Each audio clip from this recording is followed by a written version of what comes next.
bác Ê, ê, ê, ra bên bố à? Ngồi đây bạn nhá. À, ngồi đây mình. con đi bắt được ít cô đá các cái rau trong chợ bán ấy. À thế thì bán rau bán cua thì ra sao bác mà chảy roi đi mà bán. Roi chín đỏ đẹp lắm. Vâng để cháu ra bán kèm vào. bẻ nó đi bán luôn thể. Nhà chẳng lại bán đâu. Nào.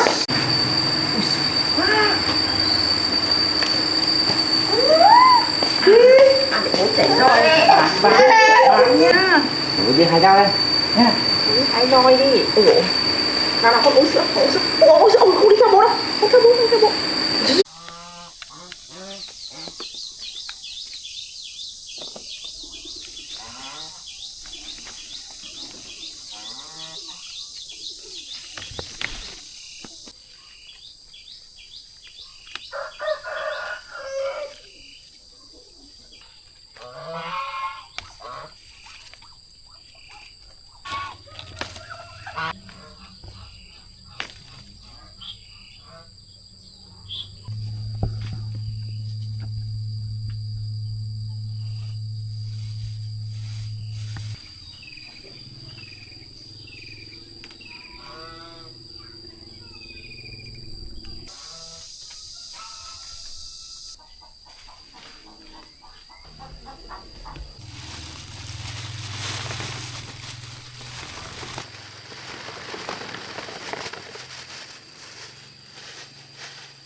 Bán rồi em bỏ học hết.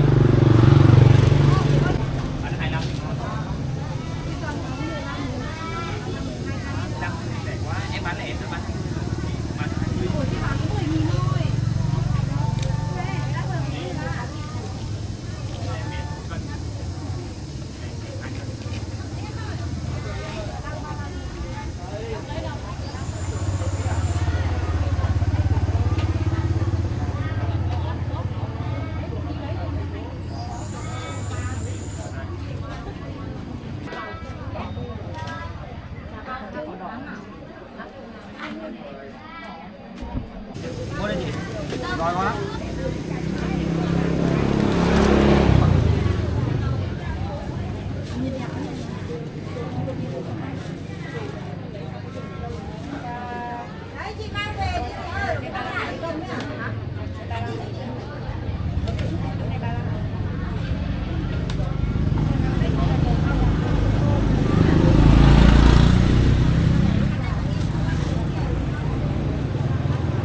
và nhiều mặt hàng khác.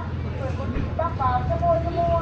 Giá hàng ra từ ra alo năm bông được các tay đâu đâu trên một tóc ra bằng không biết đâu mà bằng mà bán lưới còn này bánh chân cái răng mới đâu phải mới đâu giá cao hồ bông tay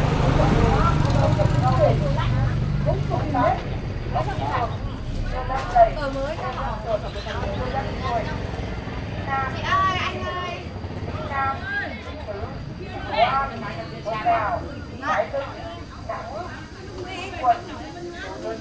Vừa đấy thì cao đây bà chỉ đi chết này.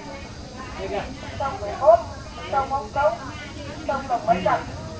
Kia mọi chúa, mối, giá, chuột, muối, tẩy quần áo, đá bồn cầu, tiêu, chúa, nghèo, đá tay chống nắng, đá mặt, đất mặt, Việt Nam, nhiều nơi và nhiều mặt hàng khác.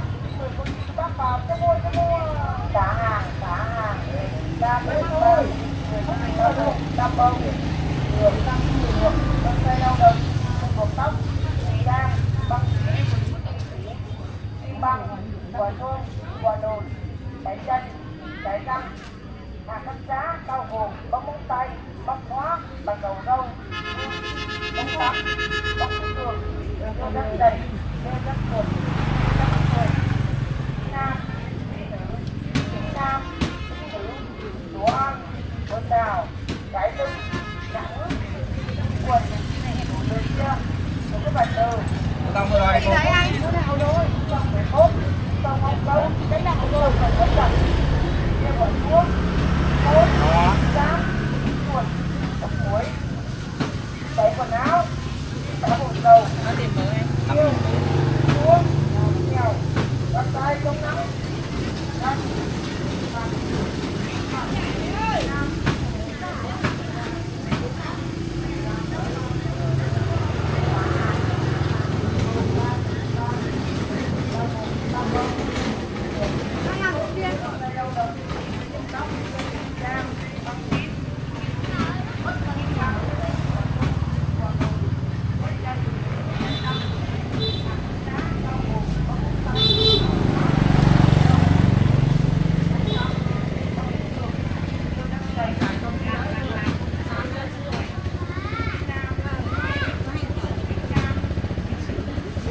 rồi anh.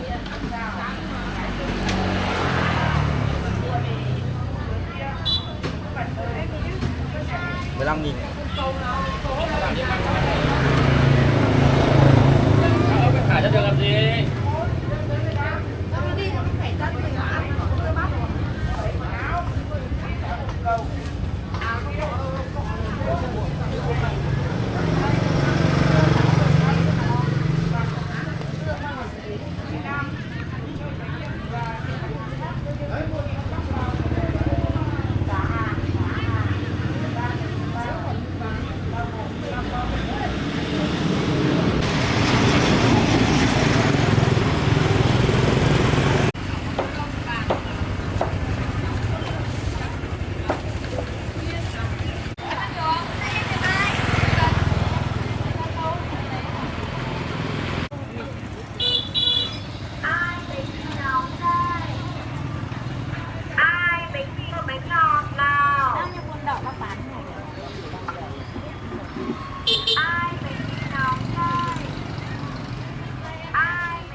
$10.000 cân chị ạ.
5.000 thôi chị. 5.000 5.000.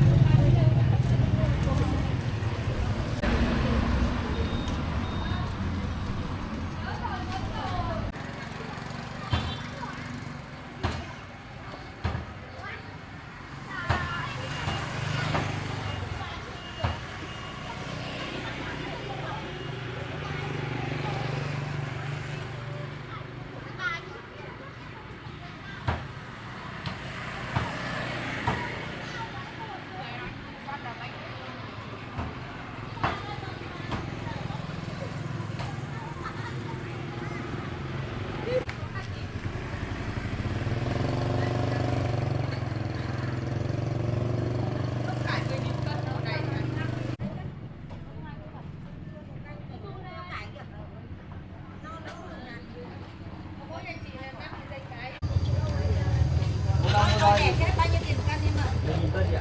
Em chỉ một cân. Em ngon bằng nào nữa? 5.000 mới. Em cho 2 muỗng.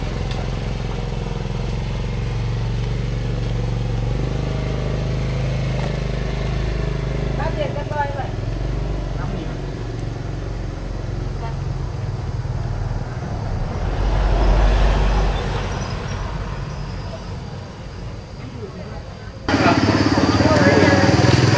Tôi để xếp bao nhiêu tiền một cân em ơi? 1.000 cân chị ạ.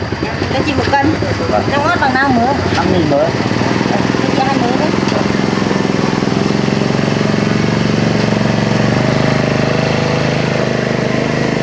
Bao tiền cân voi vậy? 5.000 rồi. Cân.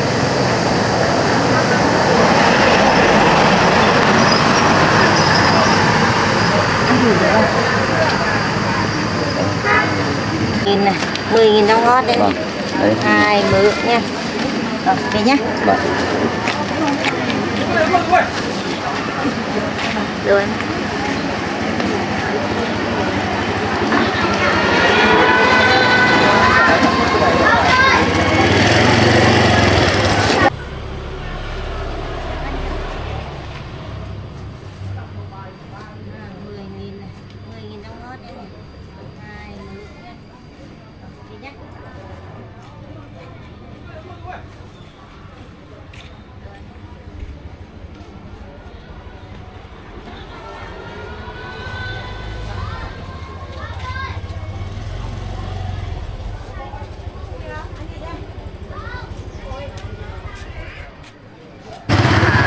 Muốn làm nhà máy sản xuất robot về máy bay đấy, thiếu 50 triệu.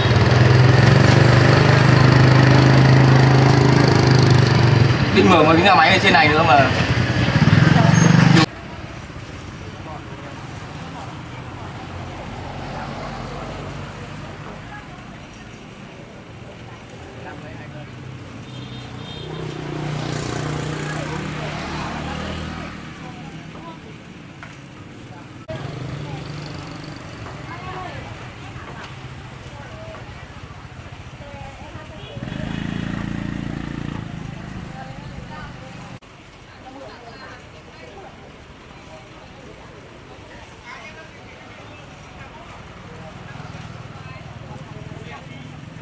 Muốn làm nhà máy sản xuất robot về máy bay đấy, thiếu 50 triệu.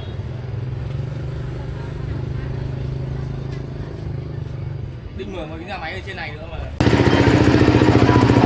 Cái đồng có roi không? Rồi, bao nhiêu anh? 5.000 mới. Bác nào ăn 5.000 đỏ.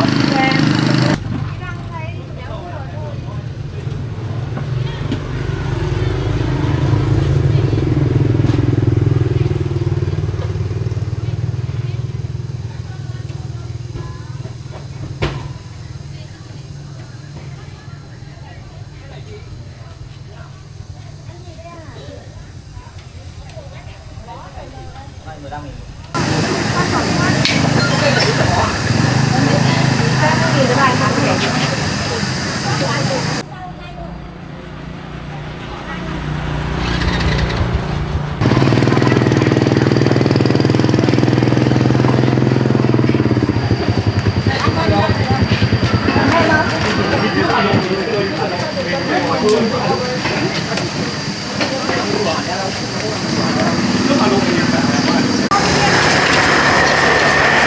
gì nhiều không? các em 2.000 thì xay.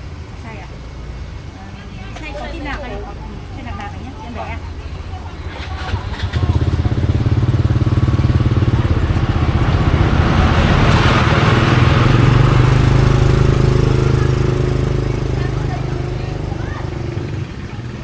Xay luôn à? Vâng ạ. Khoảng hết xương Thẩm ơi.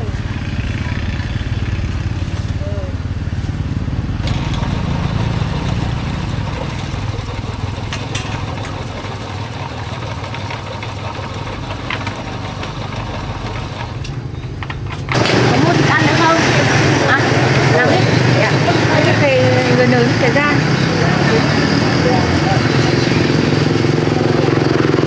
Ơi xương.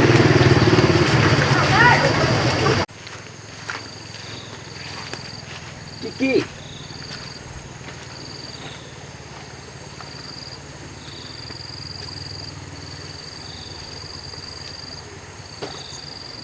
Kiki nằm nhà ngoan nhé. Thôi.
Nhật Minh xuống đây chơi à? Nào. Đang vào bến nào vào nhá. Bố đang định về đón. Ôi trời ơi. Đang định về đón là ăn cua với bố. Bác đi vào trong nhà để chơi. Vừa luộc cua xong đang định bảo về đón. Cu ra để ăn cua. Bác ngồi đây ăn cua này. Nào, có cua ăn nhá.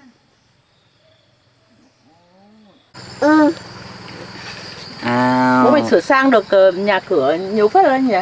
Vâng ạ, cháu mới được một ít tạm ổn. Chưa bao giờ cháu sửa sang cho đầy đủ tiện nghi thì cháu mới đón thằng cu về. Cháu thời gian này cháu vẫn cứ gửi bác ấy cho nó ở đấy cho nó hộ cháu. Thì nó ở với bà cũng được. Bà thích trông trẻ con á. Trông trẻ con thì nó vui.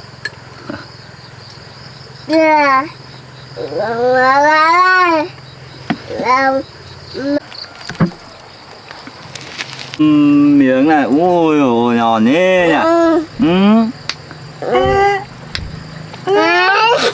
Nhỏ ơi.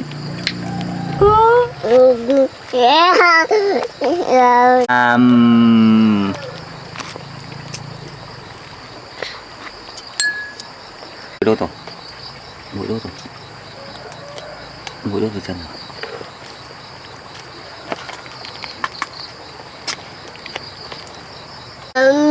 Hôm nay vui nhỉ? Thích quá.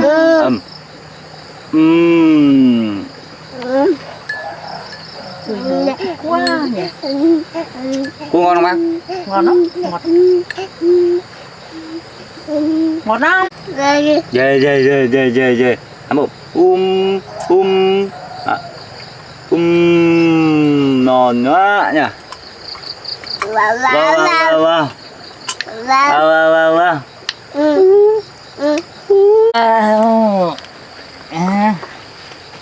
Bây giờ ngồi đâu?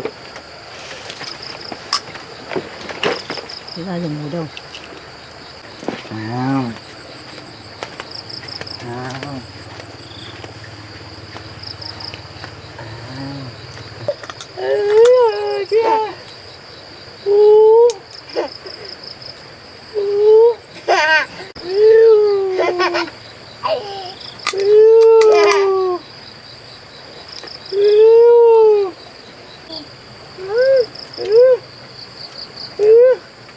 Đây.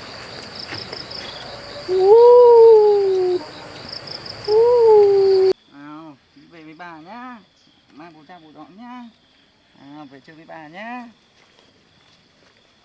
Bố lại bố đón nhá. Nào.